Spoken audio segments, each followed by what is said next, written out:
भगवान पुरुषोत्तम को बारंबार प्रणाम।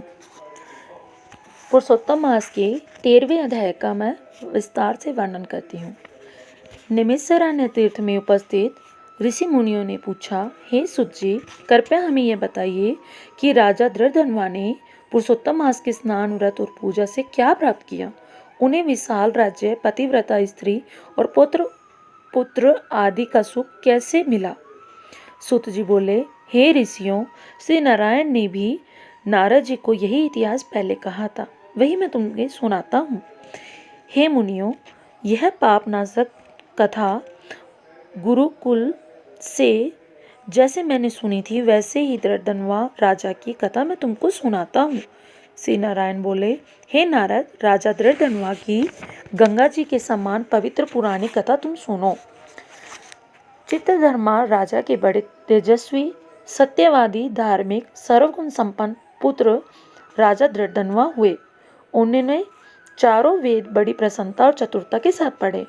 जिस प्रकार भूली बात दोहराने पर याद हो जाती है, उसी प्रकार गुरुजी एक बार सुनने मात्र से आपने सभी वेद याद कर लिए।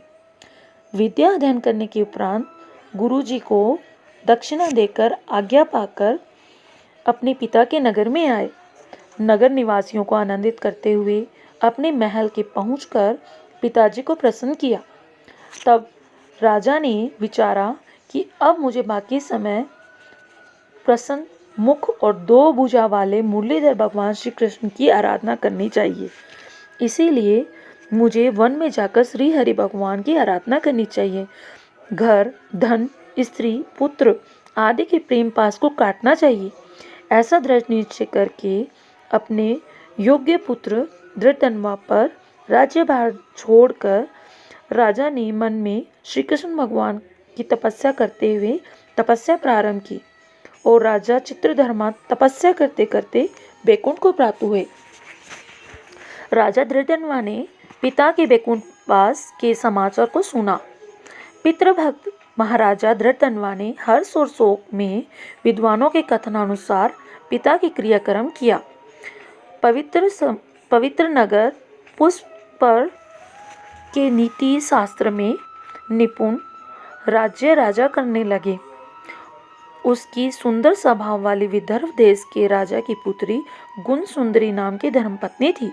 उसने 4 सुंदर और चतुर पुत्रों का जन्म दिया। चारुमती नाम की एक कन्या को जन्म दिया। उनके चारों पुत्र माननीय सूरवीर थे। उनके नाम चित्रवाहा, मणिमान, चित्रकुंडल थे।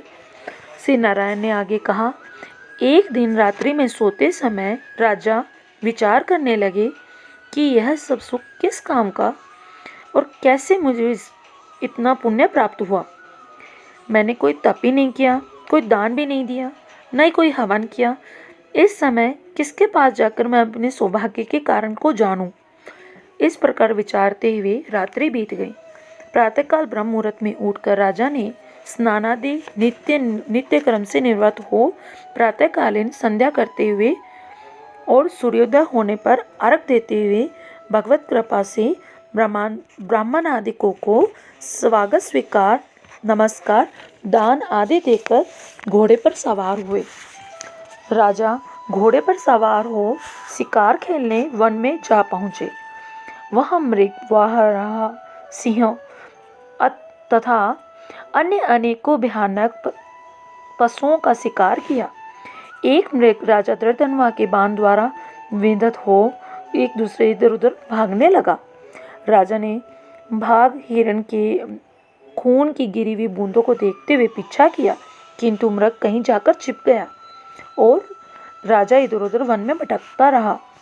बहुत समय भटकते भटकते राजा को प्यास लगने लगी और वह व्याकुल हो गया। जल की खोज करने पर उन्हें एक बड़ा सा सरोवर दिखाई दिया। वहां जाकर जल पिया, फिर किनारे पर जा बैठे। राजा ने वहां एक बड़ का पेड़ देखा। उस पेड़ पर घोड़े को बांधकर राजा बैठ गए। उसी पेड़ पर एक तोता आकर बैठ गया। वह तोता मनुष्यों की सिखाई हुई बोली बोलने लगा।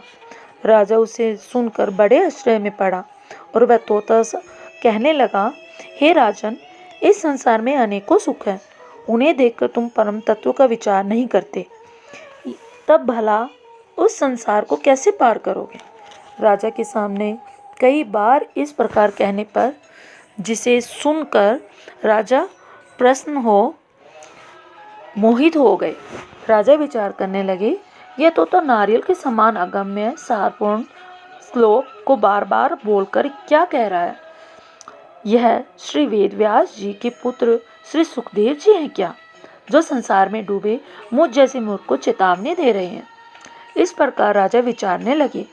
इतने में वहाँ शिकार में बिछुड़ी सेना भी आ गई। तोता राजा को ज्ञान का उपदेश देकर उड़ गया और राजा भी तोते के वचनों को याद करते हुए अपने नगर में आ गए। महल में आकर चिंता में डूबे राजा ने खाना पीना, बोलना, सोना सब कुछ छोड़ दिया। एक दिन राजा के पास एकांत में आकर रानी गुण सुंदरी बोली, हे राजन, आप इस प्रकार की उदासी कहाँ से ले आए? उठिए, बातचीत करिए, सुख भोगिए। रानी के बार बार अनुनय करने पर भी राजा ने कोई जवाब नहीं दिया, क्योंकि राजा तो बार बार तोते के देवताओं के भी समझ में न आने वाले सार गर्भित वचन याद कर उसे विस्मित हो रहे थे।